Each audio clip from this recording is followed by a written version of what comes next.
The dreadnought fang of retribution lived up to its name. 3 miles of weaponized spite floating in the darkness between stars, bristling with enough firepower to crack a moon in half. Inside its war room, the galaxy's most dangerous military minds had gathered, and they were absolutely thrilled about it. Commander Rex stood at the head of the obsidian table, his scaled hide covered in scars that each had their own kill count. He was a draconian, which meant he looked like someone had given a velociraptor a gym membership and anger management issues that it refused to address. Behind him, holographic displays showed 17 colony worlds, each one crossed out in red. 17 piles of ash that used to be someone's home. The Kreloth swarm has gone too far, Rek announced, slamming his clawed fist on the table hard enough to make the junior tactician jump. They have rejected every diplomatic overture. They answer our hails with plasma fire. They leave nothing but silence and debris. Around the table sat the coalition. General Throck of the Felkar, a species that looked like bipedal lions who had taken the concept of personal honor and turned it into a personality disorder. Captain Nellis of the Zenthi, whose 4 eyes blinked independently as her massive brain calculated casualty projections she would absolutely share later, in detail, whether anyone wanted to hear them or not. And a dozen other representatives from a dozen other species, all united by one simple fact. They were tired of watching the Kreloth turn their real estate into commemorative craters. Today we finalize our battle strategy, Rek continued. Today we plan the largest coordinated military strike in coalition history. And today we are honored to be joined by the legendary tactician who defeated the Proxima pirates, who liberated the outer reaches, who earned 17 medals of valor across 9 different military traditions. Everyone leaned forward. This was it, the moment they had been waiting for. I present to you Admiral Marcus Patterson of Earth. The doors hissed open. Every eye in the room locked onto the entrance, expecting some sort of grizzled warrior, maybe someone with cool scars and a dramatic cape situation. What they got was a 68-year-old man who looked like he taught middle school history and was deeply disappointed in all of them. Admiral Patterson shuffled in wearing a standard Earth uniform that appeared to have been ironed by someone who fundamentally disagreed with the concept of sharp creases. His hair was gray, thinning, and absolutely refused to cooperate with military regulations. He carried a tablet under one arm and a travel mug that said, Galaxy's okayest Admiral, in the other. Sorry I'm late, Patterson said, his voice carrying the exact energy of a man who was not even remotely sorry. Had to finish my coffee. You folks started yet? Or are we still doing the dramatic introductions thing? Freck's eye twitched. This was going to be a long meeting. Freck recovered his composure with the skill of someone who had commanded troops through worse disappointments, though not many. He gestured to the holographic display, which erupted into a 3-dimensional star map covered in ominous red arrows, all pointing toward coalition space. Admiral Patterson, our strategy is comprehensive, Freck began, zooming in on the Kreloth home system. We strike here with the full might of the coalition fleet. Overwhelming force, we estimate 73% casualties on our side, but complete eradication of the Kreloth military capability. It is a painful but necessary sacrifice. Patterson took a long sip of his coffee. 73%, huh? That's specific. I calculated the projections myself, Captain Nellis said, all 4 eyes gleaming with the pride of someone who enjoyed spreadsheets a little too much. Accounting for Kreloth defensive capabilities, their plasma weapon efficiency, their willingness to use suicide tactics, and our own fleet composition, 73.6% casualties is actually optimistic. Fantastic, Patterson said in a tone that suggested it was the opposite of fantastic. General Throck stood, his mane bristling with what probably counted as enthusiasm in his culture. The Felkar warriors welcome this battle. We will lead the first wave. It will be glorious. Our cubs will sing songs of this day for 1,000 generations. Your cubs will be singing about how 73% of you died? Patterson asked. Yes, it will be very moving. Patterson made a note on his tablet. No one could see what he wrote, but it probably was not complimentary. For the next hour, each commander presented their piece of the strategy. The Zenthi would provide long-range artillery support, accepting an estimated 81% casualty rate among their bombardment ships. The Draconians would engage in close combat, where their natural aggression and complete disregard for self-preservation would shine.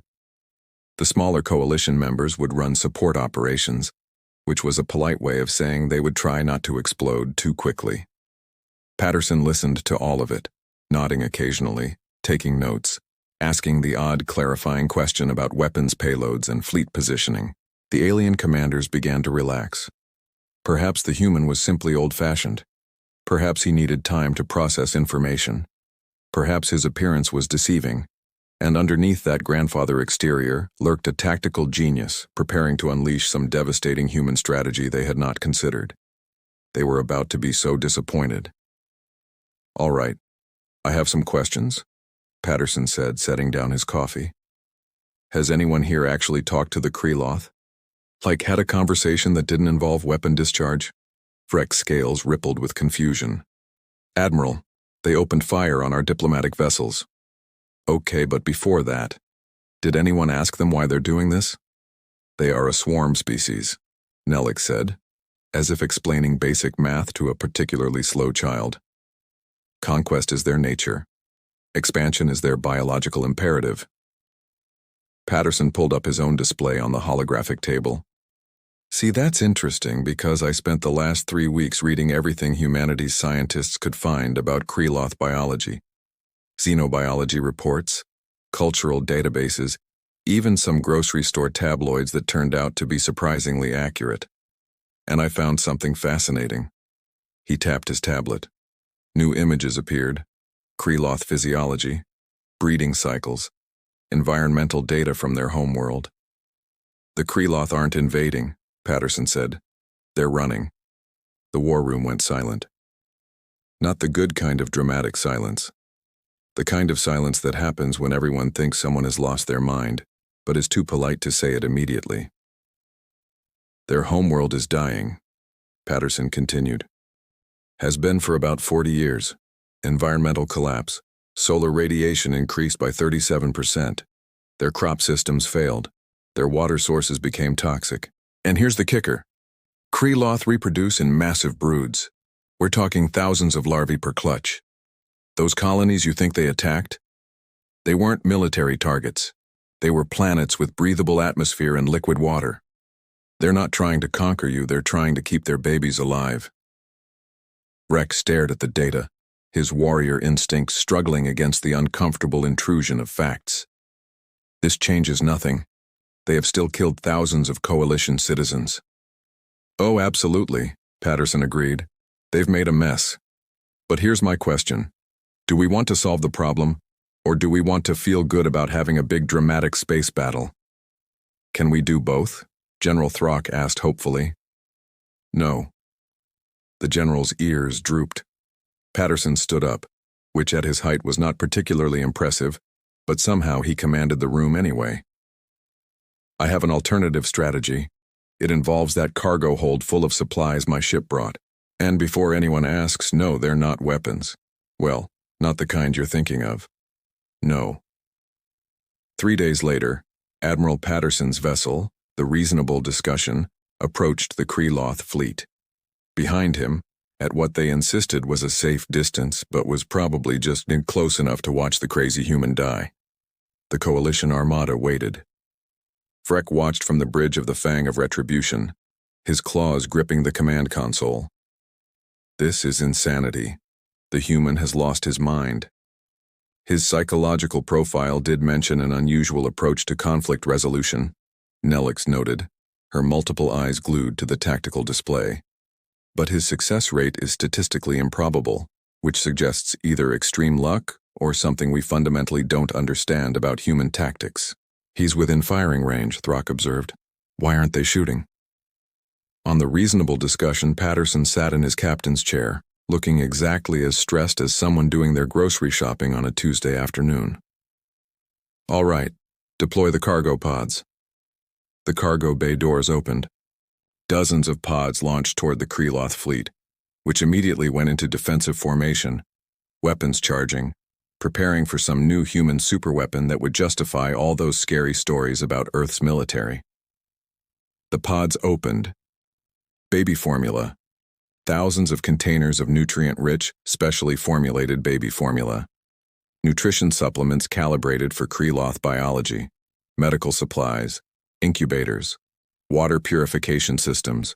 And perhaps most importantly, a 1,700-page instruction manual that had been translated into 17 languages, including 3 different Kreloth dialects, with helpful diagrams. The Kreloth fleet stopped moving. Not strategically, not tactically. They just stopped, the way someone stops when they're trying to process something so unexpected that their brain needs a moment to reboot. Patterson opened a communication channel. Kreloth fleet. This is Admiral Marcus Patterson of Earth. Heard you folks are having a rough time with the kids. Thought we could help. The channel remained silent for a solid 30 seconds. Back on the Coalition fleet, Rek was making a sound that didn't translate into any known language, but definitely meant something like, "What is happening and why is my career ending like this?" Finally, a response came through. The voice was harsh, insectoid, layered with harmonics that suggested multiple speakers. "Human vessel we do not understand. Is this a trick? A weapon? Nope. It's baby food. Well, larvae food in your case, but the principle's the same. Look, we did our homework. Your homeworld's environment went bad. You've got breeding cycles that produce thousands of offspring at a time. Your resource base collapsed. You're not trying to conquer territory, you're trying to feed your young. Am I close?" Another long pause. "How did you know this?" "Research. Also, one of our scientists noticed that your attack patterns align perfectly with your breeding seasons. You only hit colonies during specific galactic months. After each raid, you disappeared for exactly the time it would take for larvae to mature to the next development stage. Plus, your ships are configured for cargo, not conquest. You're running the galaxy's worst organized refugee operation, and everyone thinks you're an invasion force." Patterson pulled up more data on the shared channel. Charts showing Kreloth population dynamics, projections of their environmental collapse, comparative analysis of the colonies they had attacked, all of which had resources critical for larvae development. "We can help," Patterson said. "Humans are pretty good at the whole baby situation. We've got resources, technology, and several planets in our territory that would work great for Kreloth environmental needs. We can relocate your population, set you up with sustainable infrastructure, get your larvae the nutrition they need. All we ask is that you stop turning colonies into craters." "Why would you do this?" The Kreloth voice carried suspicion layered over what might have been desperation. Patterson shrugged, though they couldn't see it. "Because fixing the problem is cheaper than funerals. Also, my wife would kill me if I came home and told her I blew up a bunch of desperate parents instead of helping them. She's terrifying. You don't want to meet her when she's disappointed." The Kreloth matriarch, Sratha, appeared on the view screen. She was massive, easily 20 feet tall, with multiple segmented limbs and compound eyes that glittered like cut obsidian. Behind her, Patterson could see what was clearly a nursery chamber, filled with larvae that looked like grubs the size of dogs. "You show us your offspring?" she asked, mandibles clicking. "Sure, hang on." Patterson fumbled with his tablet, pulling up photos. "These are my grandkids. That's Emma, she's 7, that's Jake, he's 4. This one's Olivia, she just learned to walk and now she won't stop. It's adorable and exhausting." The matriarch leaned closer to the screen, studying the images with an intensity that would have been alarming if Patterson wasn't completely unfazed. "Your young are very small. Inefficient design. Tell me about it. They take forever to become self-sufficient. We've got to feed them, clothe them, teach them not to stick forks in electrical outlets. It's a whole thing. This is why you help us? Because you understand the burden of offspring?" Patterson set down the tablet. "Ma'am, I'm going to be straight with you. Every species in this galaxy has young. Every single one started out small and helpless and needing someone to take care of them. The idea that we'd blow up a bunch of parents trying to save their kids? That doesn't sit right with humans, we're weird that way." He pulled up new projections. "Here's what we're offering. 3 planets in human-controlled space, all with environments suitable for Kreloth biology. We'll provide initial infrastructure, habitats, agriculture systems, medical facilities. We'll share technology for sustainable resource management. In exchange, you stop the raids, agree to formal diplomatic relations with the coalition, and maybe share some of that interesting plasma technology you've developed. It's pretty impressive, honestly. Ezratha consulted with others off-screen, a chorus of clicking and harmonic sounds. Patterson waited, sipping his coffee, while back on the coalition fleet, Rek was probably having a stress-induced molt. The Felkar demand our destruction, Saratha said finally. The Draconians have sworn blood oaths. Why would they accept this arrangement? Because I'm going to explain economics to them using small words and charts until they understand that this is cheaper. Also, you're going to let them claim victory. What? Patterson grinned. It was not a nice grin. It was the grin of someone who had sat through enough committee meetings to know exactly how bureaucracy worked. You're going to formally surrender to the coalition. Very official, very public. They get to save face, look strong, demonstrate that aggression against the coalition doesn't pay. You get to survive and thrive. Everyone wins except for the weapons manufacturers, but they'll be fine. This is deception. This is diplomacy. Same thing, but with better catering. Saratha was quiet for a long moment, her compound eyes reflecting light in ways that were probably significant in Kreloth body language. Your species is very strange, Admiral Patterson. You have no idea. So, do we have a deal? More off-screen consultation. Patterson waited, projecting the patience of someone who had raised 3 children, and therefore understood that negotiations sometimes required letting the other party feel like they were taking their time. We accept your offer, Ezratha said finally, but we require one condition. We will not be seen as weak. We will not be seen as begging. Wouldn't dream of it. We'll work out the details, make it look good for everyone. I've got a whole team of people whose job is making paperwork sound impressive. Back on the fang of retribution, Rek watched the Kreloth fleet begin powering down weapons. I was promised a glorious battle. This is not a glorious battle. The casualty projections have decreased by 99.8%, Nellick said, sounding almost disappointed that her spreadsheets were now irrelevant. This is technically the most successful military operation in Coalition history. I hate it, Rek said. I know, Throck agreed, but my cubs will still have their father. That's something. Rek grumbled something in Draconian that the translator wisely chose not to interpret. 3 months later, Commander Vrek stood on the surface of New Chrysalis, the largest of the 3 planets humanity had provided to the Kreloth, and tried very hard not to admit that Admiral Patterson had been right. The colony was thriving.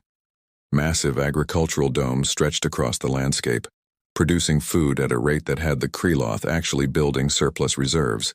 Nursery chambers had been established near geothermal vents, providing the specific temperature and humidity the larvae needed. Kreloth workers moved between structures with purpose, no longer desperate scavengers, but organized colonists building something permanent. And the larvae. There were so many larvae.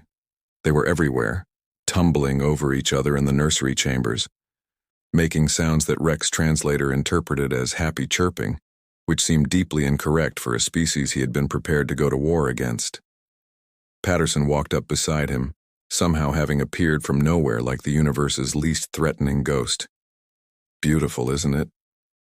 It's functional, Rek said, refusing to give ground. That one's wearing a hat. Patterson pointed to a nearby larvae. It was indeed wearing a tiny hat, a human child's hat, covered in cartoon spaceships. Your people keep giving them clothing. It's unnecessary. They don't require thermal regulation. Yeah, but they look cute. You want to hold one? Absolutely not. Patterson shrugged and picked up a nearby larvae, which made a contented gurgling sound. See, the thing about babies is that they don't care about politics. This little one doesn't know we almost blew up their whole species. It just knows it's warm, fed, and safe. That's all it needs. Saratha approached, her massive form somehow less intimidating now that Rek had seen her in the nursery chambers. cooing at her offspring in ways that were frankly embarrassing for a warrior species. Commander Vrek, welcome. You are here for the inspection? Yes, the Coalition requires regular verification that the terms of the agreement are being maintained.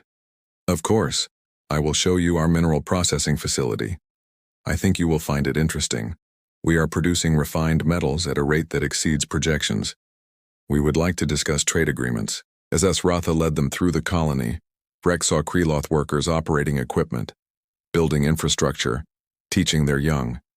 He saw human advisors working alongside them, sharing technology, troubleshooting problems. He saw what could have been a battlefield turned into something that looked suspiciously like cooperation. The mineral processing facility was impressive. The Kreloth had adapted their plasma technology for industrial use, creating refinement processes that were significantly more efficient than Coalition standard. We would be willing to share this technology, Ss Ratha explained, in exchange for continued support and trade access. Vrek studied the displays, his tactical mind automatically calculating the military applications. This could improve Coalition weapons production by 30%. Or ship construction, infrastructure development, pretty much anything that requires metal, Patterson added. Turns out when people aren't starving, they're pretty good at innovation. Who knew? They continued the tour. Medical facilities where Kreloth and human doctors worked on cross-species treatment protocols. Educational centers where larvae learned about galactic culture. Trading posts where Kreloth goods were being prepared for export to Coalition worlds. You did this in 3 months, Vrek said, unable to keep the surprise out of his voice. The Kreloth did this, Patterson corrected. We just gave them the breathing room. Turns out they're pretty industrious when they're not in constant survival mode. As they walked back toward the landing pad, Vrek stopped. Admiral Patterson, I need to say something, and I need you to never repeat this to anyone. I'm already not liking where this is going. Your way worked better than mine would have. Patterson blinked. Sorry, say that again, I want to savor it. Do not make me regret honesty. No, I heard you. Just want to remember this moment. Patterson grinned, then sobered slightly. You know what the real secret is? Most wars are just bad communication with explosions.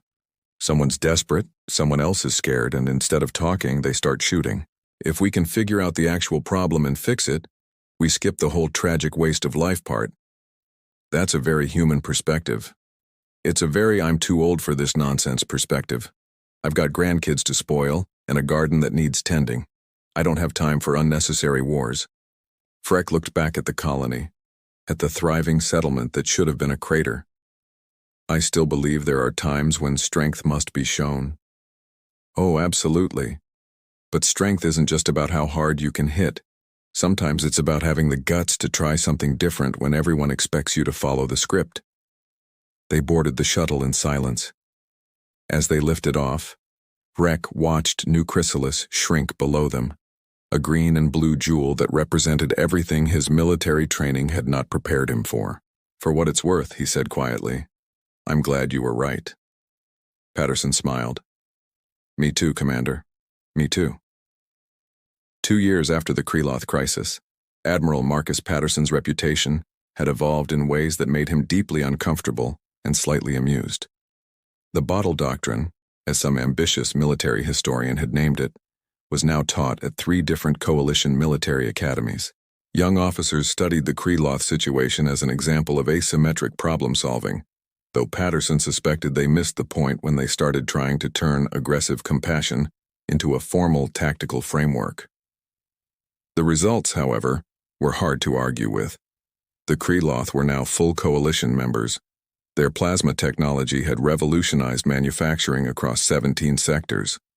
New Chrysalis had become a major trade hub, and most importantly, 0 Coalition citizens had died in the process, which was a significant improvement over the 73% casualty projection. Other conflicts had started resolving themselves through similarly unconventional means. A territorial dispute between the Helios Confederation and the Outer Ring Alliance turned out to be about water rights, solved with desalination technology and a revised treaty. A cultural misunderstanding between the Kix and the remnant species was cleared up, when someone finally hired a decent translator, instead of relying on ancient first contact records that were, it turned out, hilariously inaccurate. Every warlike species in the galaxy now had a strange new fear, that humans would show up and aggressively help them whether they wanted it or not. Patterson sat in his office aboard the reasonable discussion, reviewing the latest crisis report when Rek appeared on his communication screen. The Draconian commander had become an unlikely friend, though he still complained regularly about the lack of glorious combat in his life. "Another one?" Rek asked, seeing Patterson's expression. "The Korthax Dominion is massing forces on the fringe border, threatening invasion, standard aggressive posturing. And you're going to talk to them. I'm going to find out what they actually want. The Korthax are resource poor. My bet is they are desperate and making threats because they don't know what else to do." Freck sighed, a sound like steam escaping from a pressure valve. "You know, I used to be a simple warrior. I understood the world. There were enemies, you fought them, you won or died gloriously. Now I spend my days reviewing trade agreements and refugee logistics. And you're alive to complain about it. That's the worst part. You made me care about being alive. It's very inconvenient." Patterson laughed. "You're welcome. How are your cubs, by the way?" "Growing. Strong. Learning to fight as is proper." Rek paused. "Also learning to read and do mathematics. And one wants to study xenobiology, which I'm told is useful for understanding other species instead of just fighting them. Sounds like you raised them right. I blame you for this." After Rek signed off, Patterson pulled up his supply catalog. He scrolled through options, making notes. Portable shelters, food synthesizers, medical equipment, and, because you could never be too prepared, several shipping containers of what humans called comfort items. Blankets, toys, entertainment systems. His second-in-command, Lieutenant Commander Hayes, appeared in the doorway. "Sir, we're receiving reports that the Korthax are rejecting all diplomatic channels." "Of course they are. They're scared and angry, which means they're going to double down on the threatening behavior until someone gives them an out that lets them save face." Patterson stood up, grabbing his coffee mug. "Plot a course for Korthax space, and Hayes." "Sir?" "Load up the cargo hold. I have a feeling we're going to need the cribs." Hayes didn't even blink anymore. She'd been with Patterson long enough to know that the craziest-sounding plans usually worked out. "How many cribs, sir?"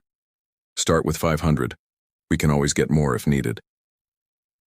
As the reasonable discussion prepared for departure, Patterson stood on the bridge looking out at the stars. Somewhere out there, the Korthax were preparing for war, convinced that violence was their only option. They had no idea what was coming. Patterson had learned something important during his decades of service. Something that most military strategists missed because they were too focused on weapons and tactics and glorious battle. The real power wasn't in how hard you could hit. It was in understanding what people actually needed, then giving it to them before they did something stupid. Were humans terrifying? Absolutely. But not because they had the biggest guns or the strongest ships or the most aggressive tactics. Humans were terrifying because they'd show up to your war, figure out you were really just having a resource crisis or a communication breakdown or a collective mental health emergency, and then fix it with a level of determined helpfulness that felt like being emotionally ambushed. You couldn't fight that. You couldn't defend against someone who refused to be your enemy and insisted on solving your actual problems instead. Patterson took a sip of his coffee and smiled. The galaxy was a big place full of conflicts and misunderstandings and desperate people making bad decisions. But it was also full of potential solutions, if you were willing to look past the obvious answers. "Course laid in, sir," the navigation officer reported. "Take us out. Standard speed. No rush." "Are you sure, sir? The report suggests the situation is urgent." Patterson settled into his chair, that same comfortable patience that had won over the Kreloth radiating from him like a superpower. "They'll wait. They always do. And when we get there, we're going to have a conversation. Maybe share some coffee. Figure out what they really need instead of what they think they want. And if they shoot at us, then we'll have a conversation while dodging plasma fire. I've done it before." Patterson pulled up his tablet, reviewing the Korthax cultural database. Besides, I've got a theory. And if I'm right, 3 months from now we're going to have another grateful species, several new trade partners, and Commander Rek is going to complain about how boring peace is. The reasonable discussion jumped to faster-than-light speed, carrying Admiral Marcus's Gramps Patterson toward another crisis that thought it was a war, but was probably just a problem that needed solving. Behind him, in cargo hold 7, 500 cribs waited in their shipping containers. They looked absurd. They looked ridiculous. They looked exactly like something that had no business being on a military vessel. They also looked like the future of galactic diplomacy, whether the galaxy was ready for it or not. And that, more than any weapon humanity had ever created, was what made the other species nervous. Because you could defend against missiles and plasma cannons and invasion fleets, but you couldn't defend against someone who showed up with baby bottles and genuinely wanted to help. That was humanity's real superpower, not violence, not technology, not even that stubborn refusal to follow the script that everyone else expected. It was the absolutely terrifying ability to look at your enemy, see a person in trouble, and decide to fix it whether you liked it or not. To turn battlefields into nurseries, to replace casualty reports with trade agreements, to aggressively, persistently, unstoppably care. The galaxy had spent millennia assuming that strength meant firepower. Humanity had arrived and suggested, politely but firmly, that maybe strength meant knowing when to put down the gun and pick up the baby bottle instead. And so far, despite everyone's expectations, it was working.